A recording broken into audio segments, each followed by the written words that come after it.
Asphalt. Jonathan sat on an old wooden shipping platform beside Mia. Between them were 2 paper bags, a small thermos, and biscuit, propped upright like a third participant in dinner. Mia was feeding the rabbit a piece of bread and explaining, in patient detail, why birds were not allowed to eat all the crumbs first. Scarlett approached without ceremony. Jonathan looked up once, saw the folder in her hand, and understood instantly.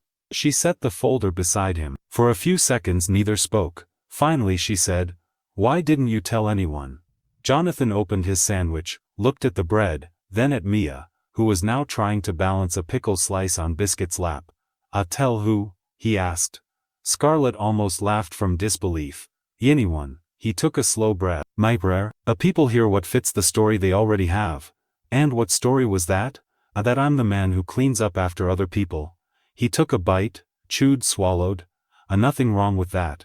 Honest work. You designed the Titangent 9. Yes, you founded Hargrove Dynamics. You solved in 3 seconds what 50 specialists couldn't solve in 2 days." He shrugged gently. "It takes longer if you don't know where the pain is." Mia looked up. "I told him the machine was sick." Jonathan smiled. "You did." Scarlett stared at him. "Do you understand what this means?" He nodded. "It means your machine is running." No," she said more softly now. "It means we failed to see you." Jonathan was quiet for a while. Forklifts beeped in the distance. Somewhere a gate rolled shut. A flock of birds lifted from a light pole and scattered into the darkening sky. "Mia knows who I am," he said at last. "That covers most of it." Scarlett looked at the child. Mia had spread a napkin over her rabbit like a blanket and was humming to herself. "You really walked away from your company," Scarlett said. "I walked away from the fight for it," Jonathan corrected. "A different thing." "Why?" "My wife died on a Tuesday," he said, still calm. "By Thursday, people were asking me to review transition terms and defend asset positions." Mia was 3. She stopped sleeping through the night. She'd wake up and wander the hall calling for her mother. There are moments in life when the world offers you a list of important things, and you realize most of them are not important at all. Scarlett did not interrupt. They wanted me in meetings across 3 cities. They wanted strategy decks and legal reviews and transition committee. Mia wanted someone at the window when the school bus came. That was the whole math. So you took a custodial job. I took the job that let me leave when I needed to leave. The one no one followed home. The one nobody called me about at midnight. The one that let me be at a 2nd grade play and a doctor appointment and every bad dream that needed a light turned on. Scarlett looked down at the folder again, then back at him. "You should not be wearing that uniform." Jonathan looked at his hands. "It's just cloth." No," she said. "It's a story everyone else used to make themselves blind." The next morning, the company buzzed with rumor. Someone in engineering said the janitor had touched the machine, and it came back to life. Someone in finance said the CEO had spent the night in archives. Someone in operations said Edward Crane had called 3 emergency meetings before 7 a.m. By 9, Scarlett Vos had assembled the senior leadership team in the executive conference room. Crane sat at the far end, posture rigid, expression professionally neutral. He had already prepared 2 versions of events in his head, one minimizing Jonathan's role, another framing it as a security failure. Both depended on Scarlett caring more about order than truth. She entered carrying the archival folder. No greeting, no small talk. Eating, no small talk. She placed the old schematic on the table and slid it toward the center. "To want everyone here," she said, to read the signature block. One by one they did. The room went silent. Crane's eyes moved across the page, then narrowed. "This doesn't change the fact that he entered a restricted technical." Scarlett lifted a hand. He stopped. "This changes everything," she said. The machine we nearly lost was designed by a man currently employed in our building. A man none of you recognized. A man whose expertise we ignored, because we trained ourselves to rank people by proximity to power. This is highly irregular," Crane said carefully. "So is losing the creator of your primary asset to the custodial roster." A few people looked down. Scarlett continued. "I reviewed the integration history. Jonathan Hargrove requested schedule protections following a family crisis. This company, or rather the version of it that existed then, had no structure for accommodating a man who needed to be a father more than he needed to be a vice president. So we acquired his work, discarded his context, and filed his name into oblivion. Crane straight. With respect, the company cannot be held responsible for every personal. Scarlett's gaze cut to him like glass. The company, she said, is responsible for what it rewards, what it overlooks, and what it teaches people to ignore. No one spoke after that. At noon, Scarlett asked Jonathan to meet her in a small conference room overlooking the east lot. He arrived wearing the same green uniform, hands freshly washed, expression unreadable. He stood just inside the doorway. "You wanted to see me?" "I did," Scarlett said. "Sit, please." He remained standing for a second, then sat. On the table lay a contract packet. Jonathan glanced at it but did not touch it. "If this is a promotion," he said, "I should tell you up front I can't do late nights, I can't travel regularly, and I leave at 3. Scarlett smiled for the first time in 24 hours. "Oh, that's actually one of the clauses." He looked at her properly then. "I'm not offering you a title to flatter the company," she said. "I'm offering you a partnership because we are clearly stupider without you." He gave a short laugh despite himself. She slid the packet toward him. "Independent technical advisor, direct access to engineering review, asset oversight, and design recovery on legacy systems. Flexible hours. No dress code beyond basic professionalism. And a non-negotiable provision that you leave every day at 3 p.m. for Mia." Jonathan opened the packet slowly. His eyes moved line by line. "You added school events," he said quietly. "Yes." His brow tightened. "This compensation is wrong.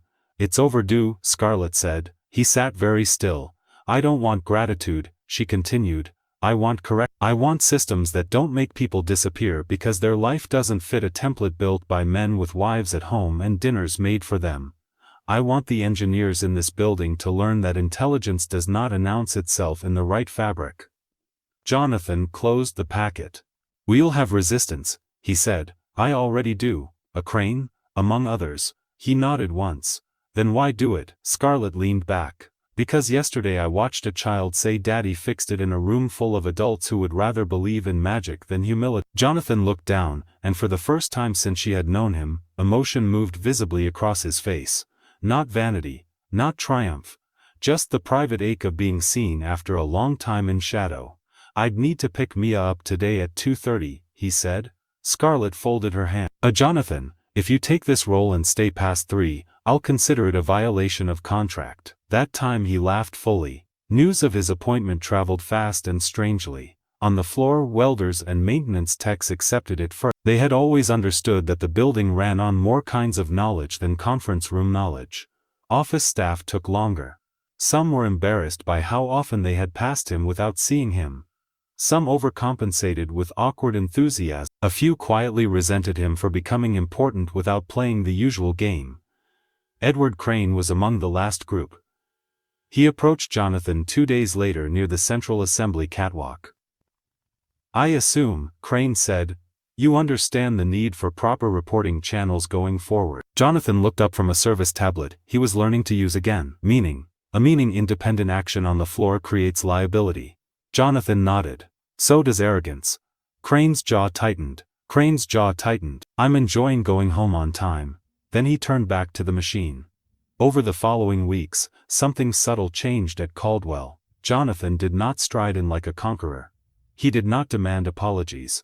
He did not start giving speeches about authenticity or genius. He worked, quietly, precisely under, sometimes in a white Oxford shirt with sleeves rolled up, sometimes in his old work boots. His hands remained calloused. He still carried his own coffee. He still thanked security guards by name. He still knelt when speaking to me. But when he stepped onto the production floor now, conversations shifted differently. Not because of fear, because of gravity. He began by reviewing legacy systems. Not just the Type Engine 9, but the forgotten machinery attached to it by layers of acquisition, retrofit, outsourcing, and assumption. He found inefficient redundancies no one questioned because they were old. He found safety vulnerabilities hidden under policy language. He found design strengths in older systems that newer managers had written off because they came from a previous era. And in every meeting, he kept asking the same irritating, clarifying question. Who actually uses this? Not who approved it, not who budgeted it, who uses it? A maintenance supervisor named Elena became one of his closest collaborators, because she answered without performing. A control systems engineer, fresh out of graduate school, started following him around with a notebook, because Jonathan explained machinery like anatomy, instead of jargon. Even veteran technicians began staying after briefings just to hear him tell stories about prototype failures, design mistakes, and the difference between data and listening. The first job of a good engineer, he told them one afternoon, resting a hand on a compressor casing, isn't to prove how much he knows. It's to notice what the machine is trying to say before it starts screaming. Mia visited on Fridays, sometimes after school. Scarlett had arranged for proper clearance, and a quiet room with crayons, books, and a small desk, but Mia still preferred the floor, especially when accompanied. She wore oversized child-safe headphones and carried Biscuit with the solemn authority of an inspector. Workers began greeting her like a little mascot. "How's Biscuit today?" someone would ask. "Still brave," she would answer. One evening, as Jonathan finished reviewing a valve assembly, Mia pressed her small palm against the side of the Type Engine 9 the way she had seen him. "But does she still remember you?" Mia asked. Jonathan looked at the machine. Maybe. I think she missed you," he smiled. "You think machines miss people?" Mia nodded with complete conviction. "Only the good." From a distance, Scarlett saw them there. Father, daughter, giant machine, and understood that some recoveries happen in silence first.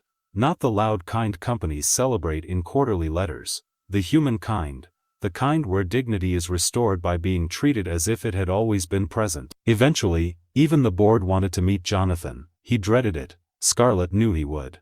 So she prepared him in the only way he respected, with honesty. "They'll ask where you've been," she said. "I've been mopping hallways." "They'll ask why you never came forward."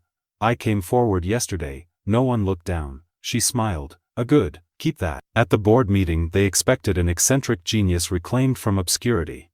What they got was a calm man who spoke plainly, answered directly, and refused to flatter anyone. When one director asked what lessons the company should draw from the Type Engine incident, Jonathan folded his hands and said, "Stop assuming the hierarchy is the same thing as the map of reality."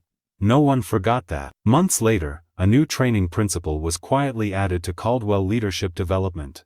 Expertise may exist anywhere in the system. Respect first. Titles second. It sounded simple enough to print on a poster, but inside the company people knew it had cost them nearly everything to learn it. As for Edward Crane, he stayed for a while. Men like him rarely leave at the moment they should, but his authority thinned. He was still sharp, still effective in the narrow way sharp men can be, but he no longer controlled the room by default. People had seen too clearly what happens when certainty outranks wisdom. Eventually he accepted a position elsewhere, larger title, smaller legacy. Jonathan barely commented when he left. Scarlett once asked him, "Don't you want vindication?" He was packing up at 2:54 p.m. One eye on the clock, Mia's pickup bag already over his shoulder. "For what?" he asked. "For all of it." He zipped the bag. "I got the bus stop. That was the better deal."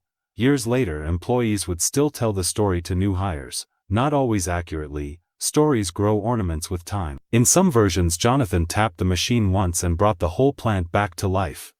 In others, he had secretly designed half the building. In one ridiculous version, Mia herself knew the answer and whispered it to him like an oracle. Jonathan never corrected any of it unless safety was involved. What remained true in every version was simpler. A giant machine failed. Important people panicked. A quiet man in the wrong uniform solved the problem because he understood it from the inside. And the most meaningful voice in the room belonged to a little girl, who had no trouble recognizing her father, when the world could not. On a cool autumn morning nearly a year after the breakdown, Jonathan entered through the east entrance wearing a white shirt, dark slacks, and the same work boots he had always worn.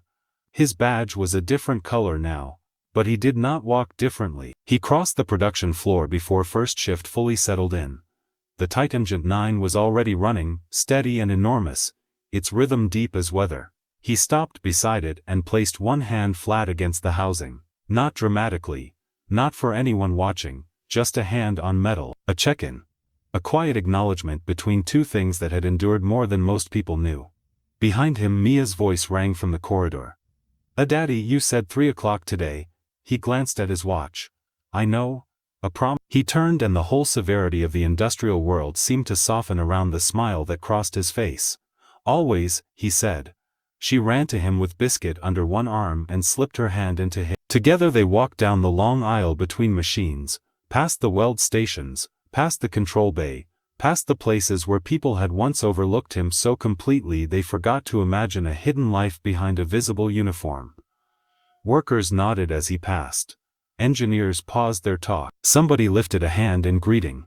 Jonathan returned each one with the same modest ease, as if he had not risen above anyone at all, only returned to his own name. The Titangent 9 continued behind them, low and powerful and finally at peace with its purpose. Some things in this world only need one person who knows where to press. Some people keep entire systems alive without ever being thanked. Some fathers give up titles, companies and recognition so a child never has to wonder who will be waiting when the bus doors fold open. And sometimes the world, late and clumsy and ashamed of itself, finally learns to look twice at the people who have been holding it together all along. Jonathan never mistook dignity for applause. He knew better than that. Dignity was not something a board granted. Not something a salary created. Not something a uniform removed. It lived in the choices no one clapped for. In packed lunches. In picked-up children, in grief carried quietly, in work done well when no one bothered to learn your name. That was why he could walk through humiliation without becoming small. That was why he could solve the problem and leave without demanding witnesses. That was why, in the end, the title mattered less than the promise made every afternoon. 3 o'clock, no late. Because there was always a little girl with her mother's eyes and a one-eyed rabbit waiting at the edge of the day, measuring the world not by prestige or power, but by whether her father came when he said he would. And in that measure, he had never failed. If you want, I can also turn this into a more cinematic YouTube narration version with stronger emotional pacing, pauses, and viral-style retention lines for a full 30-minute faceless video.